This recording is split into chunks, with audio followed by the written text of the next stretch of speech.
ओम नमः शिवाय। हर हर महादेव। सावन के पावन महीने में जब धरती हरियाली की चादर ओढ़ती है, जब पेड़ झूमते हैं और आकाश से बूंदे प्रेम बरसाती है, उसी समय आता है एक अत्यंत पवित्र दिन, हरियाली तीज। यह व्रत न केवल महिलाओं के लिए बल्कि पूरे परिवार के कल्याण हेतु अत्यंत शुभकारी माना गया है। बहुत समय पहले की बात है, एक कन्या थी, माता पार्वती, जिनका जन्म पर्वतराज हिमवान के घर हुआ था।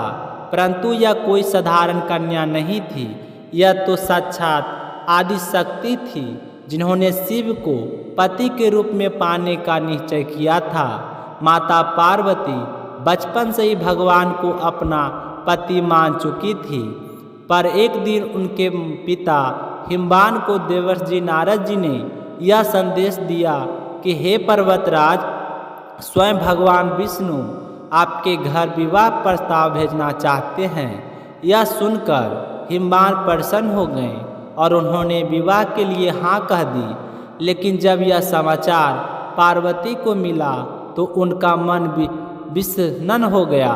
वो तो अपने भोलेनाथ के लिए वर्षों से मन में प्रेम संजा कर बैठी थी।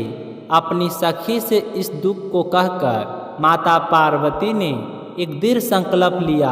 वो जंगल चली गई, एक गुफा में, जहां उन्होंने शिवलिंग बनाकर घोर तपस्या शुरू कर दी। ना दिन का होश, ना रात की परवाह, ना वर्षा से डर, ना ठंडी से थरथराना, केवल एक ही लक्ष्य, भोलेनाथ को अपना पाना। उधर पर्वतराज अपनी पुत्री की खोज में व्याकुल हो गए। धरती से लेकर आकाश तक खोजा, पाताल तक गए, लेकिन पुत्री का कहीं पता नहीं चला। कई वर्षों तक तप चलता रहा। सावन के महीने में शुक्ल पक्ष की तृतीया तिथि का दिन था। माता पार्वती की तपस्या से प्रसन्न होकर स्वयं भगवान शंकर प्रकट हुए। उन्होंने कहा, हे पार्वती, तुमने जो तप किया है वह अतुलनीय है। तुम्हारा प्रेम, निष्ठा और समर्पण आज सफल हुआ है। मैं तुम्हें पत्नी रूप में स्वीकार करता हूँ। यह सुनकर पार्वती की आंखों में अश्रुधारा बह चली। यह अश्रु थे मिलन के, साधना के, पूर्णता के। तब पर्वतराज भी गुफा तक पहुँच गए और उन्होंने शिव पार्वती के इस निर्णय को संहर्ष स्वीकार कर लिया। शिव पार्वती का यह दिव्य विवाह संपूर्ण ब्रह्मांड के लिए आदर्श युगल का प्रतीक बन गया।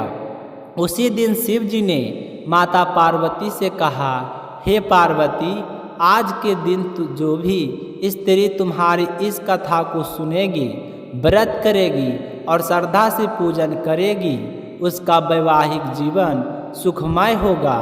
यदि वह अविवाहित है तो उसे सूर्योपति की प्राप्ति होगी, और यदि विवाहित है तो उसका दाम्पत्य प्रेम और स्थिरता से भर जाएगा।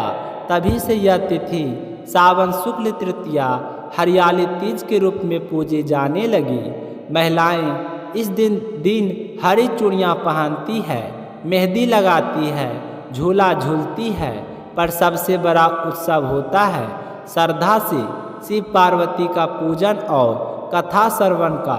तो हे माताओं, बहनों और कन्याओं, यदि आप इस तृतीया को व्रत करती है तो इस कथा का श्रवण अवश्य करें। अपने मन में श्रद्धा रखें। बोलिए ओम नमः शिवाय। हरियाली तीज माता की जय हो, शिव पार्वती की जय हो।